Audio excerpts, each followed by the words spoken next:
I'd say this is wholly inappropriate given the timescale, etc. But it does look like finally Meghan Markle is going to be, well, coming up with her own brand new book. Yes, following on from the bench. As ever, let me explain.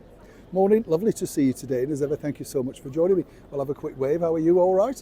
Yes. By the way, can I just point out there's some lovely messages regarding the recent video we did, or should I say I did, all about the man who invented the vision lens, the contact lens.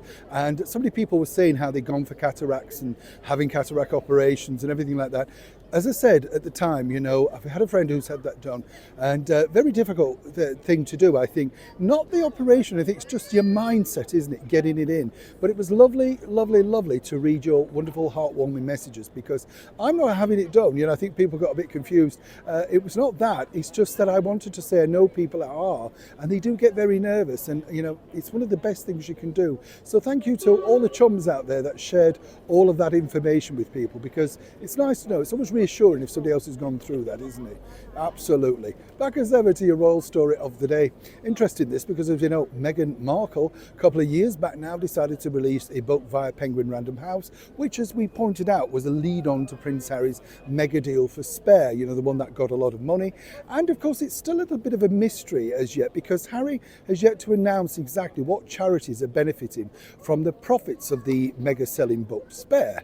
If you remember on the original press release, he said that the profits, or indeed Penguin Random House said the profits were going to be distributed. So I'm sure, that a year down the line, we're coming up April, so that would be the accountancy period, and I'm sure Harry will want to let us all know exactly how and what and where he's distributed those profits to.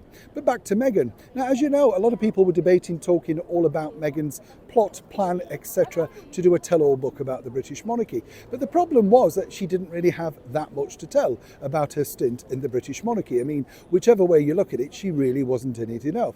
And also, when you also consider it, I think both of them have done enough damage, considerably, doing, the documentaries and the chats and the books and all that sort of stuff already. And I'm not quite certain exactly what Meghan could say.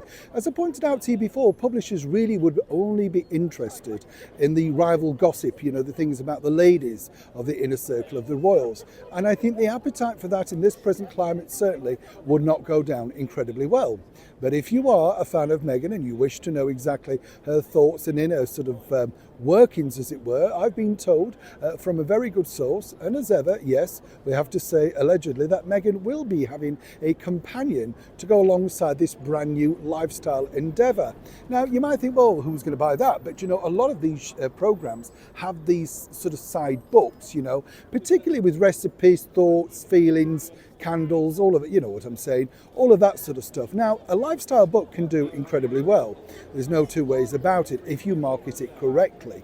The other side of it is, even with those books, you have to give away a little inner secrets, what your children like to eat, what's the bedtime routine, stuff like that. So even Meghan at that point, who's apparently so desperately wanting to remain private, she's going to have to let someone in if she wants to indeed make that something a success. But as all of those people have been speculating for a while, simply there is no royal book in the offing. That's because there isn't really much of a royal story, and more importantly, in this present climate, that would be seen as very, very bad taste. And even Meghan and Harry know there's a time and a place for certain things. Either way, whichever way you look at it, this is a developing story. Neil Sean in the very heart of London.